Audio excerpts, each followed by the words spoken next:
మీడియాతో జూపల్లి కృష్ణారావు మాట్లాడుతున్నారు, లైవ్ లో చూద్దాం. అందరికీ ఏమని తెలుసా అన్నవాడు మళ్ళీ గెలవాలి కదా, ఇది వాస్తవం కాదా ఎదురుగా? అంటే వాట్ ఈజ్ మై క్యారెక్టర్, నా పద్ధతి నా నవ్వుడేది. ఏడవ పర్యాయం మీ బీఆర్ఎస్ పార్టీ, మీ గొప్ప నాయకుడు, నేను ఎంటేసుకునే గొప్ప నాయకుల పైన ఎప్పుడు కానీ మెజార్టీతో ఆలస్యం కొద్ది మెజార్టీ తగ్గాలి కదా మొదటి పేరుడికి. అంటే వాస్తవం ఇది ఉంటే మీరు ఇటువంటి చేసి మీ ప్రతిష్ట, మీ పార్టీ ప్రతిష్ట దిగదార్చుకున్నది మేము చేయలేము. దీన్ని ఆసరా తీసుకొని మేము ఇది చేస్తామంటే ప్రభుత్వం 100% ఎక్కడ అన్యాయాలు జరిగిన అక్రమమైనా డెఫినెట్గా చట్టపరంగా చర్యలు తీసుకుంటారు తప్ప చట్టాన్ని అతిక్రమించే కార్యక్రమం చేయాలి. మీరు చేసినారు, అందుకనే ఈనాడు మీకు గతి పట్టింది.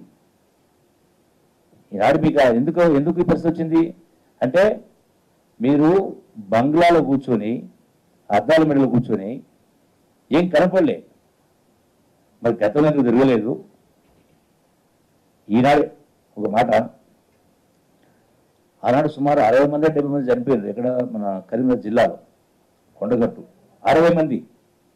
అలా 60 మంది చనిపోతే వర్కింగ్ ప్రెసిడెంట్ ఉండి, మంత్రిగా ఉండి ఎందుకో పోలే. మరి ఈరోజు కుటుంబ తగాదల వల్ల ఇంత స్పష్టంగా వేరే వాళ్ళ భూమి ధరణి ద్వారా మార్చుకొని మీ గొప్ప ధరణి ద్వారా మార్చిన కారణంగా అంటే తప్పుడు పొజిషన్ ఎట్లా మారుస్తారు? 20-30 సంవత్సరాలు దొరుకుతున్న పొలము అక్కడ తోట ఉంది, రైట్? అంటే అటువంటి దాన్ని ఎట్లా మారుస్తారు మీరు? అంటే దాని కారణంగా వ్యక్తిగత కక్షలు పెరిగి భూమికి లాక్కునే ప్రయత్నం చేసినప్పుడు వాళ్లకు కుటుంబ తగాలు పాలుల మధ్య జరిగిన ఆ సంఘటన. దీన్ని మీరు రాజకీయం చేస్తూ ఉల్టా చోరు కొత్తవాళ్ళకు అంటున్నట్టుగా మీరే మళ్ళీ మా పైన ఇంద్రశకాలు చేస్తే ఇది మీకు సరిపోయిన కాదు. ఇటువంటి ఇంకోసారి చేసి మీ ప్రతిష్టను దిగజార్చుకోవద్దని చెప్పి నేను కేటీఆర్ గారికి ఈతో కలుగుతా ఉన్నా. ఇటువంటి దాన్ని ఆసరాలు చేసుకుని మా ప్రతిష్టకు భంగం కలిగించాలంటే మీరు ఎవరు చేయలేరు. ఆ మరక మీకే అంటది, మాకు అంటదు. మేము కిందికెళ్ళి వచ్చినాను, అట్టడికెళ్ళి వచ్చినాను, మేము పైకెళ్ళి ఊడి పడలే. మేము స్వయంగా నిర్మించుకున్నాం ఓ సిస్టమ్ మార్చాలని. ఇటువంటి చాలా ఉన్నాయి.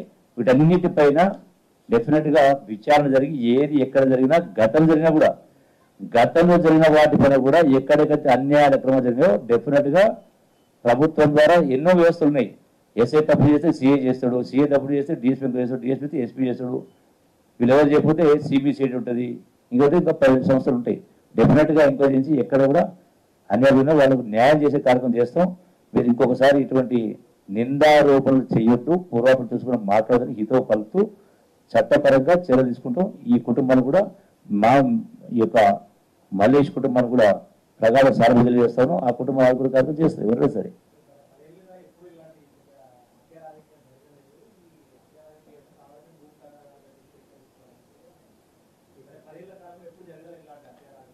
అంటే ఇప్పుడు ఆ మాటకు వస్తే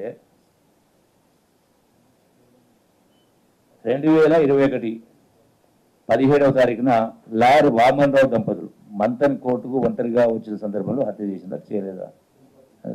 దంపతులు ఎంత దుర్మార్గం!